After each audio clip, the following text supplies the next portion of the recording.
On October 26, 2006, a helicopter landed by a waterfall up a steep box canyon near Knight Inlet, 250 kilometers northwest of Vancouver. The pilot was to pick up two logging surveyors who had been dropped off earlier that day. He landed at the top of a 30-meter waterfall, and Interfor forest engineer Kevin Kenny climbed aboard. Kenny's colleague Bill Schulte began to board, but one of the chopper's skids slipped off the edge of the waterfall. The pilot took off.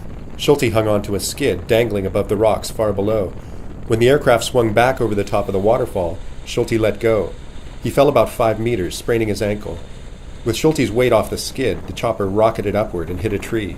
A rotor blade tore off and the helicopter crashed to the ground. The pilot was knocked out. Kenny had broken ribs and a bleeding head, but shut off the helicopter's gas line. He and Schulte pulled the pilot out. The man's head had struck the side of the chopper during the crash, and he had a serious head injury. He was babbling nonsense. The Canadian Forces Search and Rescue team from Comox took off into good weather in a Cormorant helicopter and Buffalo plane. They flew into a raging storm. The Cormorant's pilots navigated by radar up the narrow canyon, its rotors at times only meters from cliffs and trees.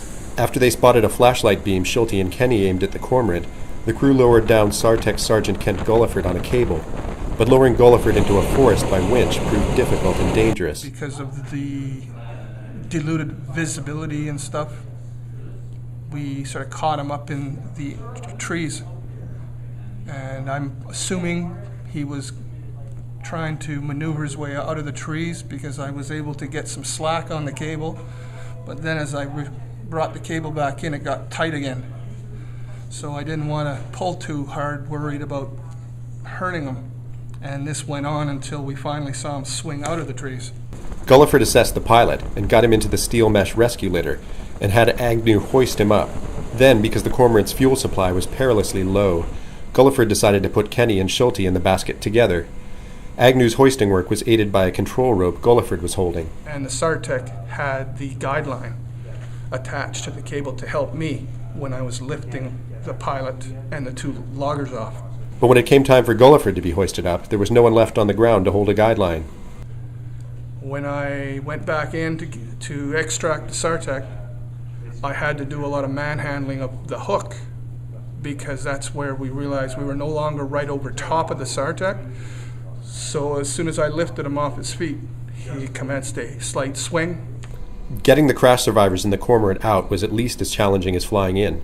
Pilot Captain Sean Morris and co-pilot Captain Rob Mulholland backed the Cormorant out of the canyon, with the crew spotting out the window and feeding the pilots information about the location of trees and cliffs.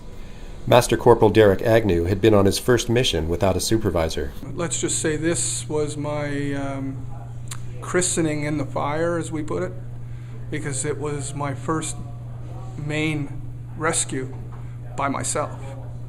I had just become upgraded at this time, and I no longer had my flight instructor with me. I was by myself. For their daring work, the search and rescue team in the Cormorant became the first Canadians to receive the Prince Philip Helicopter Rescue Award from Britain's Guild of Air Pilots and Air Navigators.